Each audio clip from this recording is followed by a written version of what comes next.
From covering people in honey to fake facial hair, today we look at bizarre things the ancient Egyptians did. Number 11. No flies on me. In ancient Egypt, flies were appropriately considered filthy and harbingers of disease. One pharaoh detested these pests so much that he went to bizarre lengths to keep flies away from him. Pepi II, who ruled Egypt's Old Kingdom during the 6th dynasty, ordered his guards to make sure that he always had several naked servants or slaves coated completely in honey by his side so that the flies would stick to them instead of him.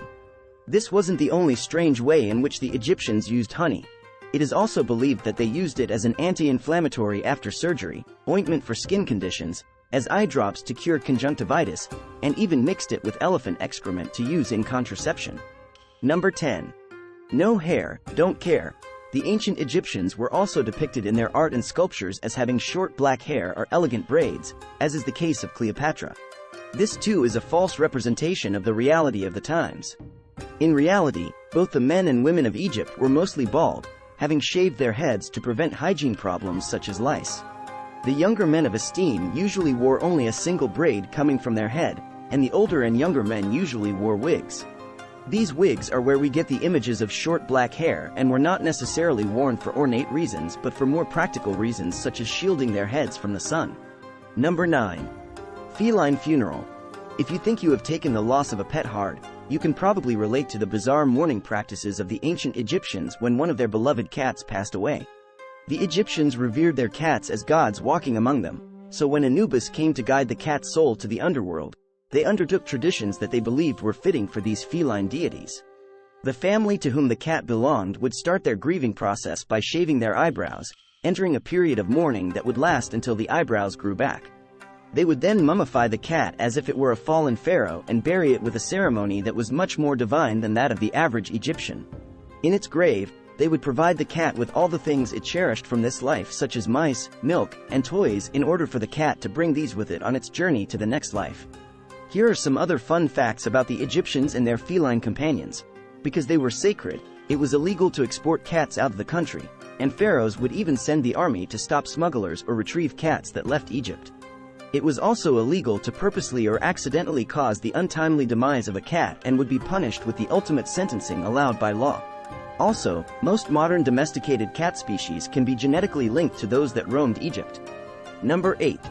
Got your nose. There have been many bizarre punishments for criminals throughout history, but the ancient Egyptian pharaoh Octosanes takes the cake with his sentences. During his reign over the glorious ancient empire, any criminal convicted of a crime would have their nose cut off and subsequently be banished to the aptly named city Rhinocolora, which translates to City of Noseless People. Though this may sound brutal, it was actually considered a very lenient punishment for this time period. Number 7. 100 heirs. In ancient times, polygamy and having dozens of children were the thing to do, especially among royalty. One of the most unbelievable examples of this was the family of one of the most famous pharaohs, Ramses II. Also known as Ozymandias and Ramses the Great, Ramses II is considered to be the most powerful pharaoh who ever lived and is the ruler that is most commonly put forward as a candidate as the pharaoh in the Bible's story of Moses. Ramses left a lasting legacy on Egyptian culture, not just because of his politics and the public works that were constructed during his time, but because of his huge impact on Egypt's gene pool. It is believed that Ramses had at least 8 wives and just over 100 confirmed children. Though he outlived most of his descendants, there is no doubt that this insane amount of children assured that his genetic legacy lived on for centuries. Ramses had so many children that he is ranked number 8 on the list of historical men with the most children. Number 6. Job for everyone. The ancient Egyptians were ingenious in several aspects of life, and one of the most ingenious aspects of their culture was a way that they found jobs for those who could be considered outcasts. Instead of ridiculing or casting out those with dwarfism or gigantism, they used these people's ability to stand out from a crowd to their advantage. In order to prevent precious gold from being stolen by the workers assigned to the tasks of collecting, guarding, and using it, they used people with dwarfism and gigantism as gold workers. This not only gave these people jobs in a world that mainly valued physical labor but also assured that if they tried to steal, they wouldn't be able to hide in groups of people. Aside from easily finding jobs in Egypt's gold industry, dwarfs and pygmies were revered as people who had special gifts endowed on them from the gods, so they were treated favorably in other aspects of life. Number 5. Pick your brain. You may be fairly familiar with the Egyptians' practice of mummification, but some of the details of the process are bizarre, to say the least. Because Egyptians believed the heart, not the brain, was the source of thinking, they considered the brain a waste organ. So when it came time for a body to be mummified, they would take the brain out through the nose and basically throw it in the trash. This was usually the first step in the mummification process and would be followed by removing all the internal organs. Unlike the brain, they valued these organs and placed them in special canopic jars after dehydrating them, which would be buried alongside the mummy. The only organ that they put back in the body after the drying out process would be the heart, after they thoroughly rinsed the inside of the body out with wine and spices.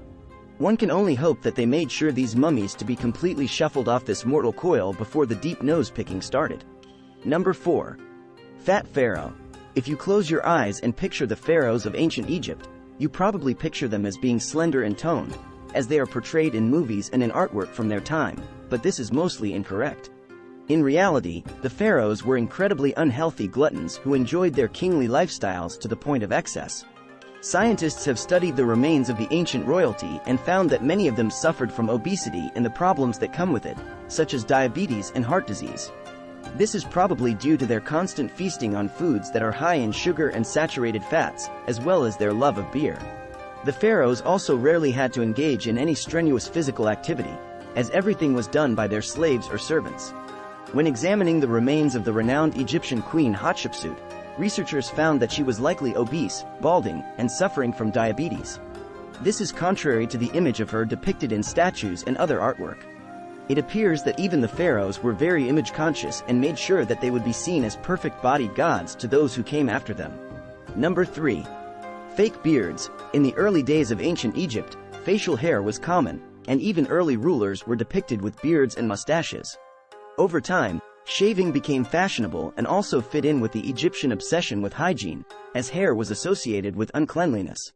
Facial hair became seen as barbaric and an attribute of foreigners. Yet, strangely, at the same time, beards were associated with the divine, and many representations of gods showed them with beards. The pharaohs would wear false beards to represent their status as living gods. Why exactly gods were shown with beards is not known. However, the gods were often depicted with animal heads or other things to differentiate them from ordinary humans. Even Queen Hatshepsut, a woman who ruled over Egypt as pharaoh for some 20 years, wore a false beard. In addition to the beard, in drawings, she was shown with large muscles in the body of a man, not because she was trying to be a man but because these were associated with power. Number 2. Mad medicine. There have been some odd medical practices throughout history, mainly due to people's understandable ignorance about human anatomy. The Egyptians were no different, having some strange yet, in some cases, innovative medical methods and medicines. For instance, the Egyptians were incredibly concerned about personal hygiene and were wise in the fact that they knew keeping clean could prevent disease. Their hygiene didn't stop at just bathing or shaving their heads. They actually invented the first toothpaste. Though it's probably not one you'd find in stores. This ancient toothpaste most likely didn't leave your teeth with that minty fresh feeling as it was made with ox hooves, ashes, pumice, and burnt eggshells. The Egyptians were somewhat innovative in their understanding of fighting infections as they used primitive antibiotics to treat wounds in the form of moldy bread. The mold in bread contains fungi such as penicillium, which can help to fight the bad bacteria that form infections. Though they likely did not know the exact reason that the mold helped to fight off infection, they were the first peoples in recorded history to use fungus as an antibiotic.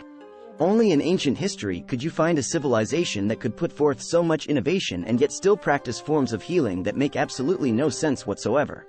Take, for instance, the ancient Egyptians' cure for wetting the bed. All a sufferer had to do to cure this unfortunate affliction was to wear a bag full of mouse bones around their neck while they slept. The crazy thing is, this might have technically worked, as a lot of bedwetting is caused by psychological factors. Number 1. Will work for beer. There has long been a misconception about who exactly built the pyramids, and no, we aren't talking about aliens, more about what type of worker the pharaohs enlisted to build their massive tombs. People have long thought that the pyramids were built by slaves who worked endless days without pay, being whipped and abused by slave masters who cared little about their health. Recent research has shown that this was not the case at all. In fact, the workers who built the pyramids actually enjoyed much better lives than that of the average Egyptian citizen. They were well fed, guaranteed shelter, had access to the best healthcare of the time, and were paid well for their work. Even more interestingly is their form of payment, beer. Yes, the workers who built the pyramids were paid for their tedious labor with a gallon of beer a day per worker. Which makes the construction of iconic wonders even more amazing if you picture most of the workers being hungover.